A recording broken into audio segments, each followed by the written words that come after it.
18,000 feet over the Red River Delta. A pair of North Vietnamese Air Force MiG-21 interceptors climbs through haze toward what their ground controller promises is an easy kill, only to watch white contrails leap from American F-4 Phantom still invisible beyond the horizon, and the lead pilot realizes in that instant that every dogfight rule he learned in Soviet simulators has just been rewritten. Operation Rolling Thunder had been pounding North Vietnam for 2 years when the first AIM-7 Sparrow missiles began changing the geometry of air combat in early 1967. U.S. Navy and Air Force F-4 Phantom crews carried a weapon that could engage targets at ranges exceeding 20 miles, far beyond the distance where a pilot could visually identify friend from foe. The Sparrow relied on semi-active radar homing. The F-4's AN APQ-72 or AN APQ-120 radar illuminated the target continuously, and the missile rode that reflected energy all the way to intercept. In theory, a Phantom could fire, guide, and destroy an enemy aircraft without ever seeing it. North Vietnamese MiG-21 pilots, trained by Soviet instructors at bases around Hanoi and Phuc Yen, had learned to fight in the classic manner.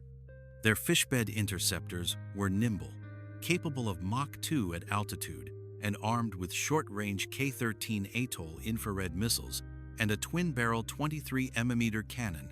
Doctrine emphasized high-speed slashing attacks, tight turns, and visual identification before firing.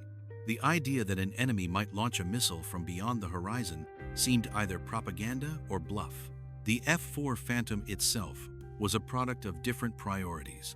Designed as a fleet defense interceptor for the U.S. Navy, it carried no internal gun in its early variants, relying instead on the AIM-7 Sparrow for medium-range work and the AIM-9 Sidewinder for close-in kills. The aircraft was fast, capable of sustained speeds above Mach 2 and a maximum speed near 1,400 knots at altitude. But it was also heavy, weighing over 30,000 pounds empty and approaching 54,000 pounds at combat load.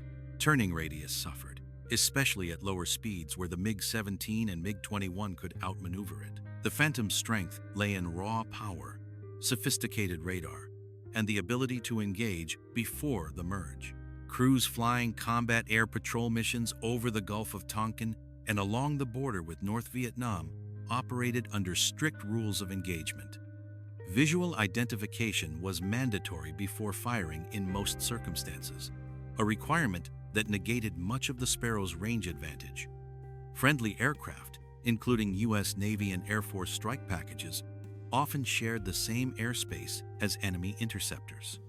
Ground-controlled intercept radar could vector a Phantom toward a target, but the final decision to shoot rested with the pilot and his radar intercept officer in the back seat, who had to confirm the contact was hostile. North Vietnamese air defenses were layered and lethal. Soviet-supplied SA-2 guideline surface-to-air missiles ringed Hanoi and other key targets, forcing strike aircraft to fly low or employ electronic countermeasures and chaff corridors. Anti-aircraft artillery filled the sky with 37 mm, 57 mm, and 85 mm shells. Their fire, directed by optical sights and early warning radars. MiG interceptors added a mobile, unpredictable element. Ground controllers at command posts near Hanoi monitored U.S. formations with Soviet-built P-12, spoon rest, and P-35 bars. Lock radars then vectored MiGs into ambush positions, often guiding them to attack from below or out of the sun. The North Vietnamese Air Force fielded roughly 60 to 80 operational fighters at any given time during the mid-1960s, split between older MiG-17 Frescos and newer MiG-21 fishbeds. Pilot training emphasized discipline and coordination with ground control. Sorties were short, often lasting less than 30 minutes due to limited fuel capacity. MiG 21 seconds typically carried enough fuel for about 45 minutes of flight, including combat maneuvering, which left little margin for extended engagements. Pilots relied on precise timing and surprise, launching from bases like Kep and Phuc Yen, climbing rapidly to intercept altitude, executing a single attack pass, then diving back toward friendly airspace before American fighters could respond. The AIM-7 Sparrow was a temperamental weapon. Early versions suffered reliability issues. Guidance electronics could fail, rocket motors could misfire, and the semi-active radar seeker required continuous illumination from the launching aircraft, meaning the F-4 had to maintain a steady heading and altitude while the missile was in flight.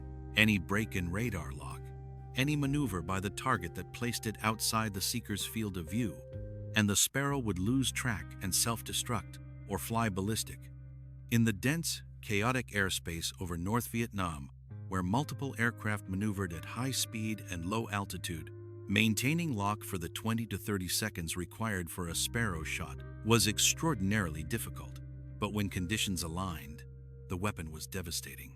A Sparrow launch gave no visible warning until the missile's rocket motor ignited, and by then the target had only seconds to react. The missile accelerated to Mach 3.5, closing the distance faster than any pilot could turn away. North Vietnamese pilots initially dismissed reports of long-range missile shots as American psychological warfare, assuming that any kill claimed beyond visual range was either exaggerated or the result of a lucky sidewinder shot during a turning fight. The first confirmed beyond visual range kill using a Sparrow occurred in the spring of 1966, but it was not until early 1967 that the tactic became repeatable. U.S. Navy F-4B crews operating from carriers in the Gulf of Tonkin began refining their procedures, coordinating with airborne early warning aircraft and shipboard radar controllers to identify and track enemy formations before they reached the strike packages. Air Force F-4C and F-4D crews flying from bases in Thailand adopted similar techniques, using ground-controlled intercept vectors and onboard radar to set up head-on engagements where the Sparrow's range advantage was greatest. MiG-21 pilots began to notice a pattern. Flights that climbed aggressively toward American formations often encountered missile launches before they could close to visual range. The contrails were unmistakable, twin white streaks arcing across the sky, followed seconds later by a violent explosion or a frantic radio call from a wingman. Ground controllers tried to compensate by vectoring MiGs into tail chase positions, where the Phantom's radar had difficulty maintaining lock, or by directing low-altitude approaches that exploited ground clutter and terrain masking. The cat and mouse game escalated rapidly. By mid-1967, the North Vietnamese Air Force had adapted its tactics. Pilots learned to watch for the telltale radar emissions that preceded a Sparrow launch, using simple radar warning receivers installed in later MiG-21 variants. When a Phantom locked on, the MiG pilot would execute a hard brake turn, forcing the F-4 to maneuver and brake lock, or dive toward the ground where radar clutter made tracking difficult. Ground controllers became more aggressive, setting up coordinated attacks where one pair of MiGs would bait the American fighters while a second pair attacked from a different angle. The Americans responded by flying in larger formations with dedicated combat air patrol flights positioned to intercept MiGs before they reached the strike aircraft. Barrier patrols, known as BARCAP, orbited at high altitude over the Gulf of Tonkin, while Target Combat Air Patrols, or TARCAP, escorted the bombers directly. Coordination between radar intercept officers and flight leads improved, and crews developed techniques for maintaining radar lock during moderate turns and altitude changes. The Sparrow's kill probability remained low. Estimates ranged from 8 to 12% per launch, but the psychological effect was profound.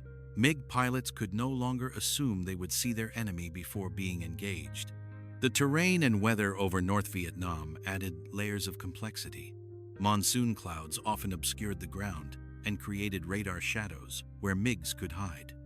The Red River Delta, with its dense network of rivers, rice paddies, and low hills, provided natural radar clutter that degraded the Phantom's look-down capability. In the mountainous regions near the Laotian border, valleys and ridges created blind spots where ground-based radar could not track low-flying aircraft, MiG pilots exploited these conditions, timing their intercepts to coincide with poor visibility or using terrain masking to approach undetected until they were within visual range. American crews countered by varying their patrol altitudes and using multiple radar modes. The AN/APQ-120 radar, in later F-4D models, offered improved look-down performance and better resistance to ground clutter, allowing crews to track targets at lower altitudes. Airborne early warning aircraft, including U.S. Navy E-2 Hawkeyes and Air Force EC-121 Warning Stars, provided over-the-horizon surveillance and could vector fighters toward enemy formations before they appeared on the Phantom's onboard radar. The integration of these assets created a layered defense that made it increasingly difficult for MiG pilots to achieve surprise. April 1967 marked a turning point. A large U.S. Air Force strike package targeted the Xuan Mai Army barracks southwest of Hanoi, and intelligence predicted heavy MiG activity. 4 F-4D Phantoms from the 8th Tactical Fighter Wing at Ubon Royal Thai Air Force Base flew TARCAP, positioned between the strike aircraft and known MiG bases. The flight lead, an experienced captain with over 100 combat missions, had his radar intercept officers scan ahead while the formation climbed to 25,000 feet. At approximately 2 p.m., ground control alerted the flight to multiple contacts climbing from Phuc Yen Airfield. The radar intercept officer locked onto the lead contact at a range of 32 miles, well beyond visual range. The target was heading northeast at high speed, likely a MiG-21 attempting to intercept the strike package from below.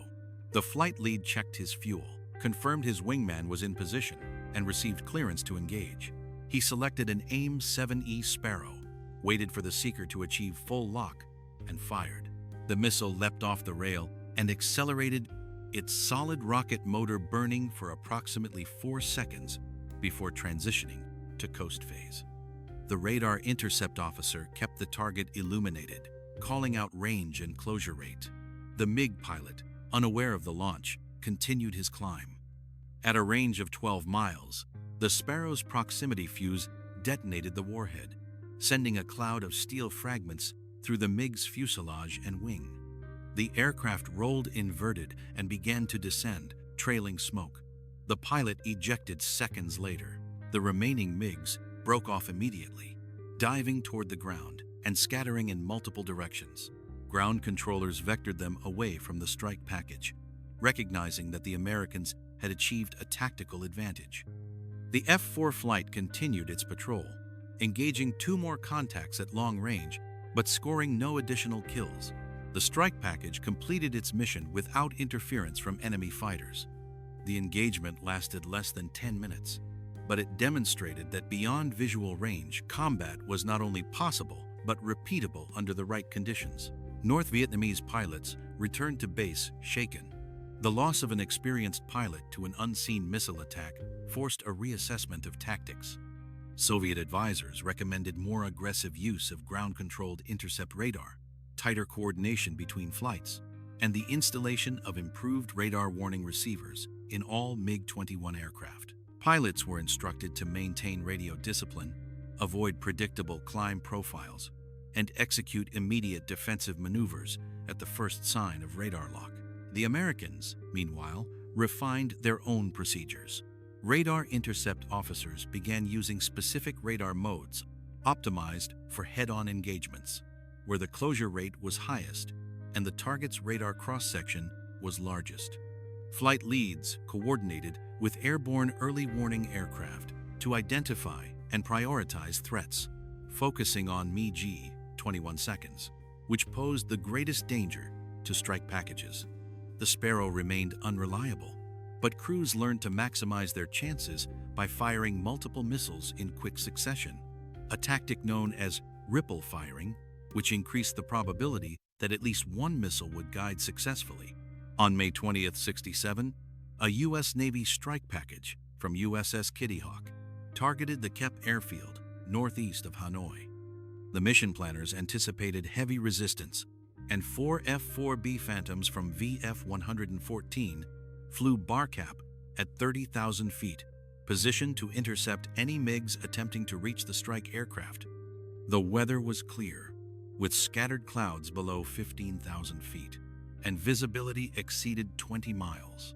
At approximately 3:15 p.m., the Combat Information Center aboard Kitty Hawk detected multiple radar contacts departing Kep and climbing rapidly. The Barcap flight lead, a lieutenant commander with 2 previous MiG kills, received vectors toward the contacts and descended to 25,000 feet to improve his radar's look-down capability. His radar intercept officer acquired a lock at 28 miles, identifying a formation of 4 MiG 21 seconds in a loose trail formation, climbing through 18,000 feet. The flight lead fired 2 AIM-7E2 Sparrows in rapid succession, spacing the launches by 3 seconds to avoid mutual interference. The first missile tracked true, detonating within lethal range of the lead MiG and causing catastrophic structural failure.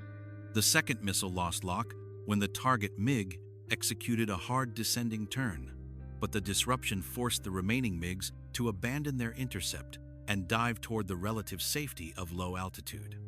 The Barcap flight pursued, but the MiGs escaped into ground clutter near the Chinese border, and the Americans broke off to avoid violating restricted airspace.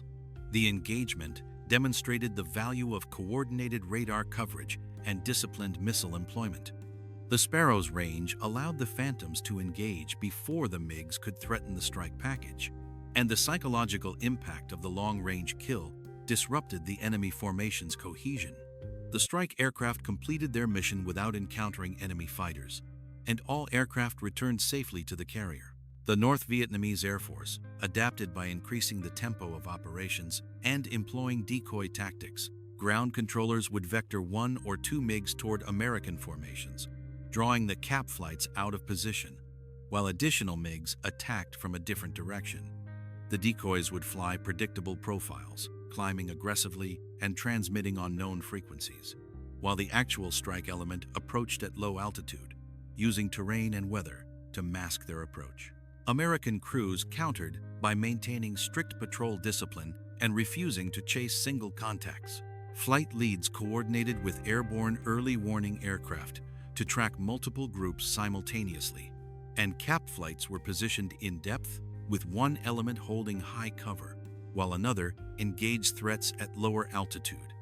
The result was a complex, 3-dimensional chess game where timing, coordination, and situational awareness determined success or failure.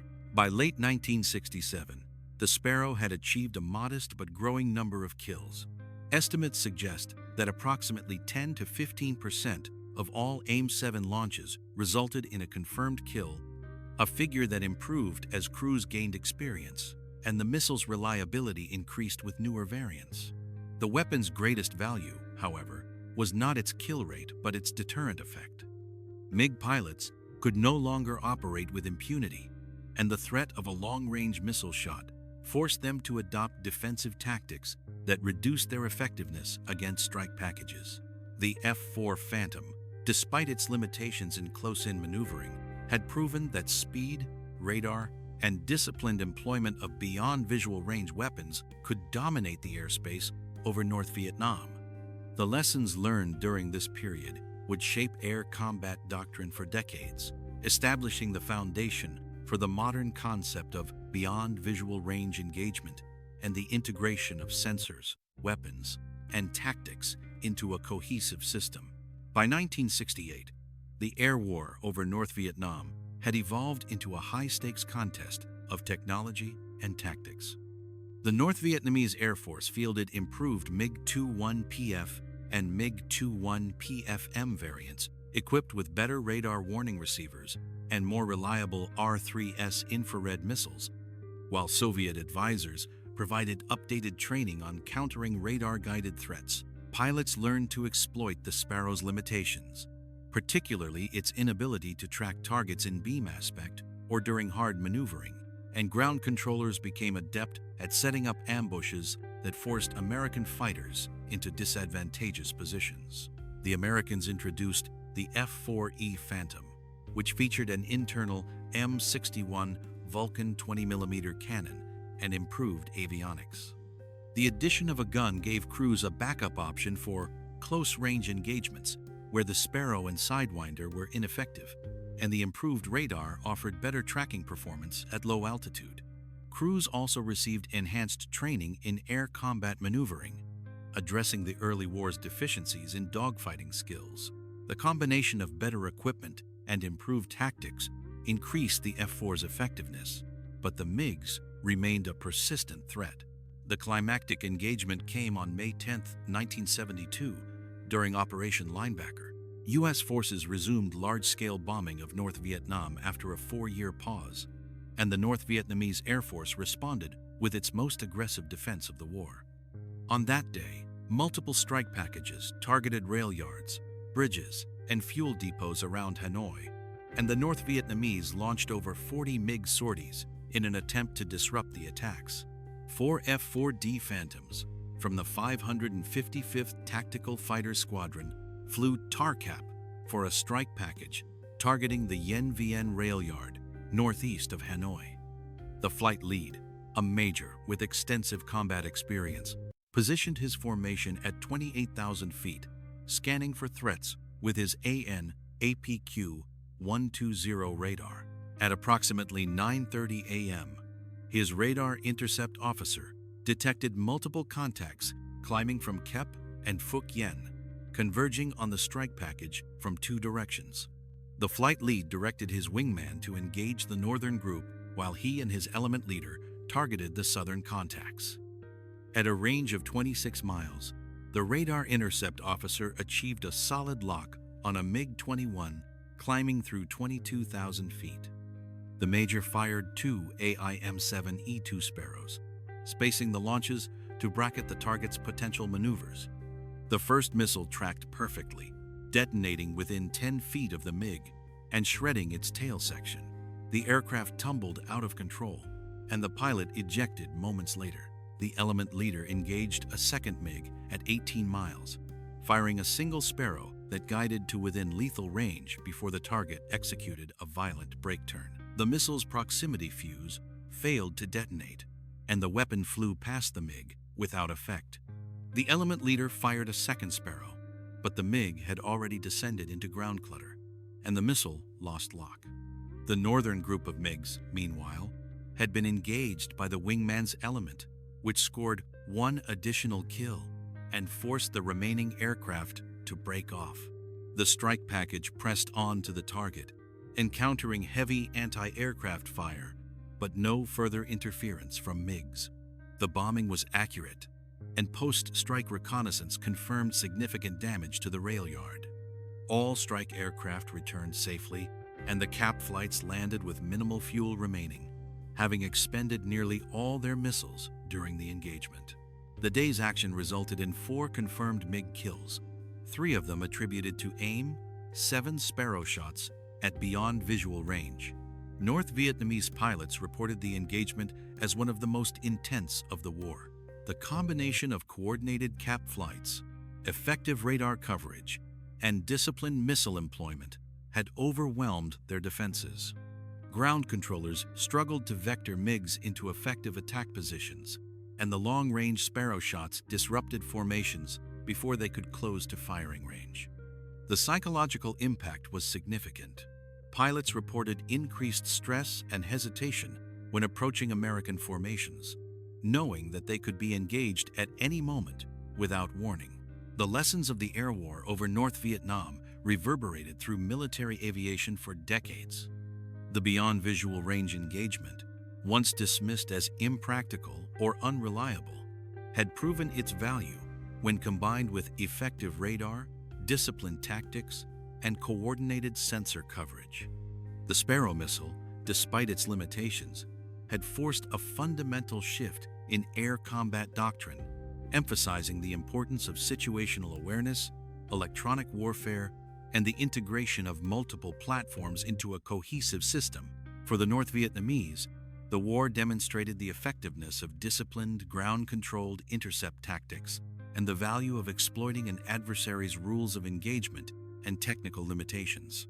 MiG pilots learned to operate in an environment dominated by superior technology, using terrain, weather, and surprise to offset the Americans' advantages. The experience shaped their approach to air defense for years to come, emphasizing flexibility, coordination, and the willingness to accept risk in pursuit of tactical advantage. The F-4 Phantom remained in service with the U.S. Air Force and Navy for decades after the Vietnam War, and the tactics developed over North Vietnam became the foundation for modern air combat doctrine. The emphasis on beyond visual range engagement, supported by airborne early warning aircraft and advanced radar systems, defined the next generation of fighter aircraft, including the F-14 Tomcat, F-15 Eagle, and F-16 Fighting Falcon. The AIM-7 Sparrow itself was eventually replaced by the AIM-120 AMRAAM, a fire-and-forget missile that eliminated the need for continuous radar illumination, but the fundamental concept remained unchanged. The air war over North Vietnam also highlighted the importance of training and realistic combat simulation. The establishment of the Navy Fighter Weapons School, known as Top Gun, and the Air Force's Red Flag exercises addressed the deficiencies in air combat maneuvering skills that had plagued early war engagements. Pilots learned to fight in complex, multi-threat environments, integrating radar-guided and infrared missiles with guns, and coordinating with other aircraft and ground-based assets. The result was a generation of aviators who understood both the capabilities and limitations of their weapons and could adapt to rapidly changing tactical situations. The legacy of the beyond visual range engagement over North Vietnam endures in modern air combat. The principles established during those chaotic, high-stakes encounters, situational awareness, disciplined weapons employment, coordination between platforms, and the integration of sensors and tactics, remain central to air superiority doctrine. The MiG-21 pilots who faced the Sparrow's invisible threat learned lessons that shaped their nation's air defense strategy, while the F-4 crews, who pioneered beyond visual range tactics, laid the groundwork for the precision, networked air combat systems that dominate today's skies. The shock of that first Sparrow launch, streaking out from an unseen phantom dozens of miles away, marked the beginning of a new era. Air combat would never again be purely visual, and the pilot who mastered the art of fighting an enemy he could not see would hold the advantage in the battles to come. Stories like this remind us that war isn't just about dates and numbers. It's about people, the split-second decisions that shaped entire battles. Every flight, every firefight, every tactic is a piece of a massive puzzle where one order could decide the fate of hundreds. We bring back these forgotten moments to show that behind every report and archive page stood real men, pilots, scouts, engineers, soldiers, whose courage and ingenuity changed the course of war, even if their names were never written in textbooks. Tell us in the comments, what moment of the Vietnam War impressed you the most? Or what operation should we cover next? Your ideas keep these stories alive. If you enjoyed this video, leave a like and subscribe. It helps us uncover more forgotten chapters where history lives through those who fought it.